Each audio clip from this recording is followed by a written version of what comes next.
Hello student, स्वागत है आप सभी का एक बार फिर से हमारे इस ऑफिशियल यूट्यूब चैनल में जिसका नाम है एसोल सॉल्यूशन। मैं चंदन कुमार हाजिर हूँ आप सभी के सामने अपनी एक और नई वीडियो के साथ। सो गाइस, आज की नई वीडियो हमने आप लोगों के लिए इसलिए बनाई है क्योंकि बहुत सारे स्टूडेंट्स के कमेंट्स आ रहे थे कि सर वैश्वीकरण के, भूमंडलीकरण के किसानों पर क्या प्रभाव पड़े। आप ये क्वेश्चन भी बना दीजिए, ये क्वेश्चन भी पूछा जा रहा है बार बार ही। तो आप सभी की ऑन डिमांड पर ये वीडियो हाजिर है। ये लेट नाइट मैंने रिकॉर्ड करी है ताकि आप सभी की अगर एग्जाम में गलती से ये क्वेश्चन आ जाए तो आप इसको अच्छे तरीके से करके जाना।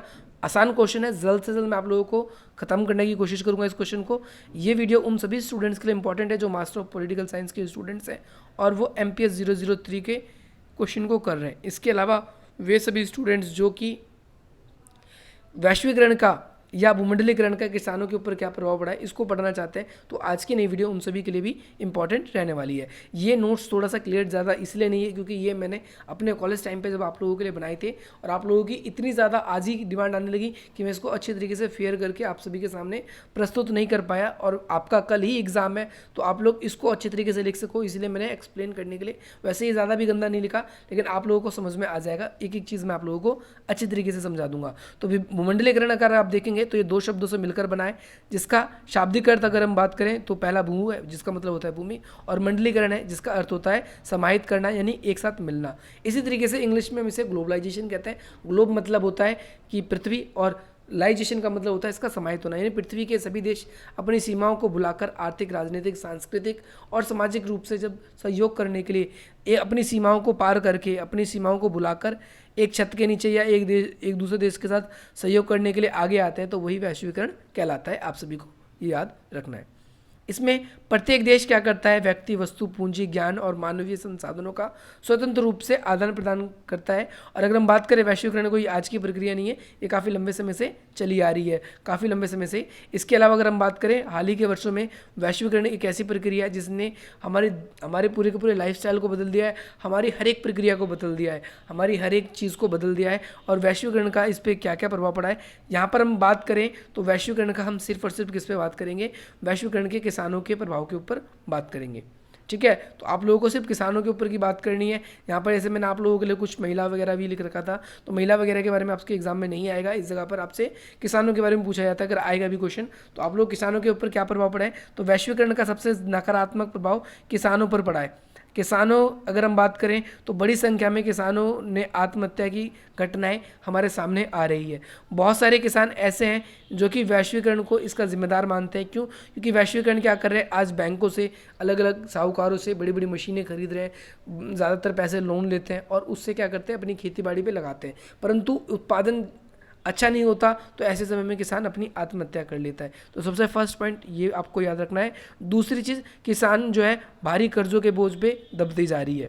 तीसरी बात अगर हम बात करें, किसानों की फसल बर्बाद हो जाती है और ऐसी स्थिति में किसानों के पास में मरने के अलावा या आत्महत्या करने के अलावा कोई और रास्ता नहीं बचता, क्योंकि उनके घर, ज़मीन, बच्चे, उनके जो है वो सारी की सारी जो संपत्ति है वो सारी की सारी चली जाते हैं, बच्चों का भविष्य खराब हो जाता है। तो बहुत सारे किसान इससे मरना ही उचित समझते हैं। अगर हम बात करें भारत के अंदर तो विदर्भ नाम की जगह है मुंबई में, जहाँ पर किसान सबसे ज़्यादा आत्महत्या करते हैं।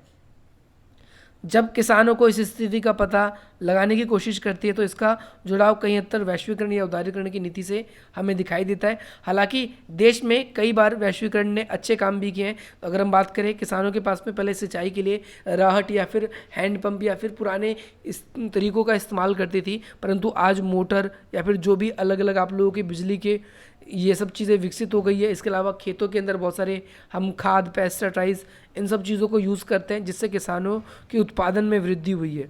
जहाँ किसानों के उत्पादन में वृद्धि हुई है वहीं किसानों के जो खेत है, फसल है, वो आज तो वृद्धि हो गई है, परंतु ज़्यादातर खाद, उर्वरक, इन सब के इस्तेमाल करने से किसानों की जो ज़मीन है वो बहुत ज़्यादा क्या हो चुकी है, फर्टिलाइजेशन उसकी ख़राब होती जा रही है। बैंकों से लोन लेने की वजह से हमारा बहुत सारा पैसा क्या हो रहा है, बैंकों के पास में चला जा रहा है। हमारी संपत्ति की वजह से हमें अपना हाथ धोना पड़ जा रहा है।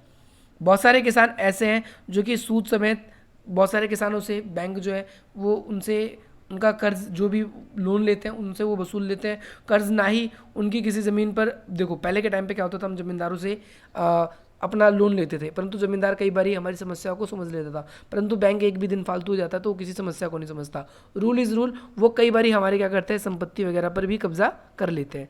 तो वैश्वीकरण के कारण किसानों ने अंतर्राष्ट्रीय स्तर पर काफ़ी ज़्यादा कड़ी प्रतिस्पर्धा का सामना करना पड़ रहा है। अमेरिका या विकसित देश जैसे जो भी किसान होते हैं उनकी सरकार के द्वारा उन्हें 100% सब्सिडी दी जाती है। यानी एक किसान जो है अगर वो 100 रुपये अपने खेत में खर्च करता है, 100 रुपये अगर खेत में खर्च करता है तो वहाँ की सरकार के द्वारा 100 रुपये इससे पहले ही देकर उससे उसकी सारी फसल खरीद ली जाती है। अब वो किसान जो है वो अपनी खेती बाड़ी नहीं छोड़ेगा हमारे देश में, लेकिन इसका उल्टा है। हमारे देश में किसानों को 15% भी सब्सिडी नहीं मिलती। अगर 100 रुपये लगाए तो सरकार 15 रुपये देती है। अब जिसने 100 रुपये लगाए थे उसे 100 रुपये सरकार की तरफ से मिल गए।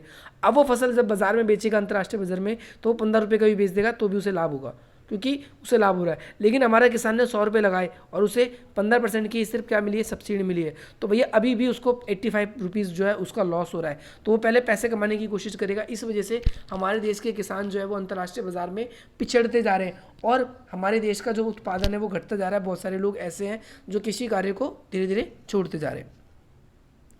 अनाज को कम दाम पर बेच देते हैं, ये आप लोगों को समझना है। एक बहुत अच्छा कॉन्सेप्ट जो है मैंने आप लोगों को समझाया है। इसके अलावा सस्ते दाम पर उनके पास बेचने का कोई और चारा नहीं बचता। बहुत सारे किसान लोग क्या कर रहे हैं, अपनी खेती बाड़ी को छोड़ रहे हैं। इसी वजह से वस्तु अगर हम देखें तो बहुत सारी ऐसी चीज़ें हम इसका यूज़ कर रहे हैं, महंगी महंगी किस्म के बीजों का यूज़ कर रहे हैं, जिससे अलग अलग तरह की पौधों में बीमारी आ रही है, इंसानों में बीमारी आ रही है।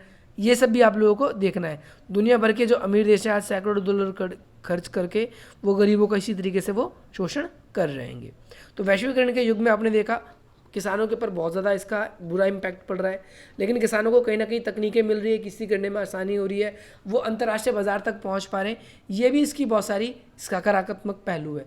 इसके अलावा अगर हम देखें किसान जो है आज उसका आधुनिकीकरण हुआ है। आज हमें किसी भी मौसम के अंदर कोई भी फल खाने, कोई भी सब्जी खानी है तो उसके लिए हमें मौसम का इंतज़ार नहीं करना पड़ता। ये किसानों को लाभ मिला है इसी तरीके का कि वो किसी भी मौसम में कोई भी फसल उगा लेते हैं, कोई भी चीज़ उगा लेते हैं और उसे मार्केट में आप लोगों को कभी भी वो अवेलेबल मिल जाता है। वो कभी भी अवेलेबल मिल जाने की वजह से किसान, अगर हम देखें बहुत सारी ऐसी फसलें हैं जो पहले हमारे देश में नहीं उगाई जाती थी, वो दूसरे देशों में उगाई जाती थी, वो हमारे देश में आई है। अगर हम बात करें हरित